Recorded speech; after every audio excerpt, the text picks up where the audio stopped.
Alright, so remember the good old days? You'd save up your allowance, ride your bike to the store, and buy a game. You brought it home, blew into the cartridge, and that was it. You owned the entire experience. Every level, every character, every secret, it was all yours. Now, fast forward to today, you fork out about $70 for a brand new game, and within the first 10 minutes, you are bombarded with menus for V-Bucks, Platinum, or Call of Duty points. You're asked to spend more money just to feel like you're progressing. So today, we're taking a deep dive into the most controversial topics in gaming history. We're going to take a look at how microtransactions started, how they took over, and why they might have permanently ruined the way we play games, especially single-player games that we used to love. Let's get into it.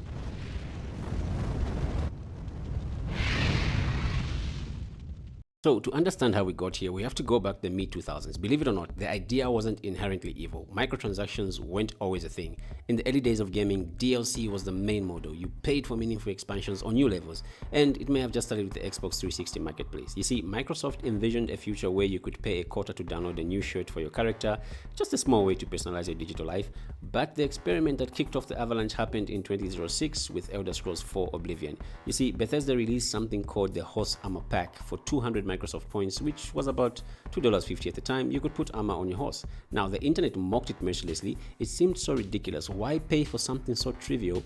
But here's the catch. According to Bethesda, it made millions of dollars. That was the aha moment for the industry. Now, publishers realized that even if 1% of players bought something stupid, it was free money. And at the same time, in Asia, companies were perfecting a different model, something called social networks and MUDs, multi-user dungeons. This has been selling virtual goods since the late 90s, but it exploded with free-to-play games like Farmville, Clash of Clans, and Candy Crush. This showed developers that players would pay small amounts repeatedly, and that model spread to bigger consoles. This gave rise to the idea that the game could be free as long as the sword cost money. And as the money rolled in, the tactics evolved. Developers didn't just sell items, they started selling psychology. Here's a perfect example. First, you have premium currency. You can't just buy a sword for $1, you have to buy $5 worth of gems, and the sword costs 400 gems, leaving you with about 100 left over. It's a classic trick to kind of show you how much you're actually spending. And then came the big one, loot boxes. Popularized by games like Team Fortress 2 and Overwatch. This is just digital gambling. You pay for a chance to get what you want. This got so bad that countries like Belgium and Netherlands started regulating them as gambling. In 2020, the ESRB had to add a new label just to warn parents that a game included randomized purchases. And just recently, we saw this cycle repeat itself. When Epic Games allowed third-party creators in Fortnite to sell items, the most popular mode, Steal the Brainrot, immediately added a roulette wheel with a 0.5% chance at the top prize, basically targeting kids with gambling mechanics. It's a predatory loop we just can't seem to escape. Now here's where it gets truly insulting. Loot boxes in a free game like Fortnite, annoying but understandable, they need to keep the servers running. But why in the name of all that is holy do microtransactions exist in single player games? Like, come on guys, I'm paying $70 for a complete experience. I've already bought the product, and yet companies like Ubisoft and EA, who are notorious for this, have the audacity to claim that microtransactions enhance the experience. In a recent financial report, Ubisoft stated that monetization services like speeding up progress allows players to have more fun by customizing their avatar or advancing faster. You know, I actually made deep dive videos on both Ubisoft and EA, so be sure to watch those two videos. I will link them right at the end of this video so you can grasp just how bad these two companies are. So moving on, let's think about this logically. A game designer is paid to create a balanced challenge. They tune the game so that earning that legendary sword feels rewarding. Then they turn around and say, actually, you can pay us $10 to skip that. Why would you want to skip playing the game you just bought? It's a solution to a problem that developers created on purpose. This is happening in games like Assassin's Creed, Far Cry, even Dragon's Dogma 2, where you can buy Rift Crystals to skip the grind, and countless others. Even the developers of the upcoming game Crimson Desert had to clarify their game had no microtransactions at launch. Now, notice the wording, at launch. Players immediately reacted with suspicion because, we've been burned before. We expect a full-price RPG to eventually ask us for more money.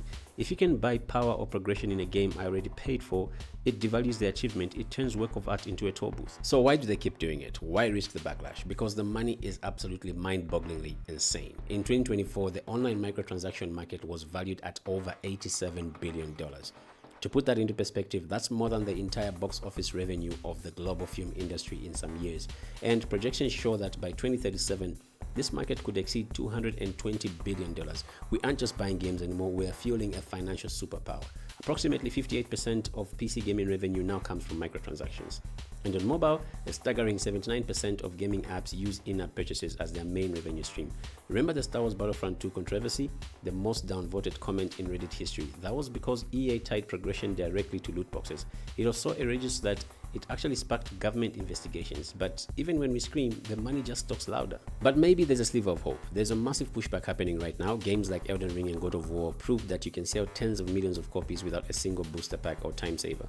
We are seeing a divide in the industry, the live service games that rely on battle passes and the premium games that actually respect your time and wallet.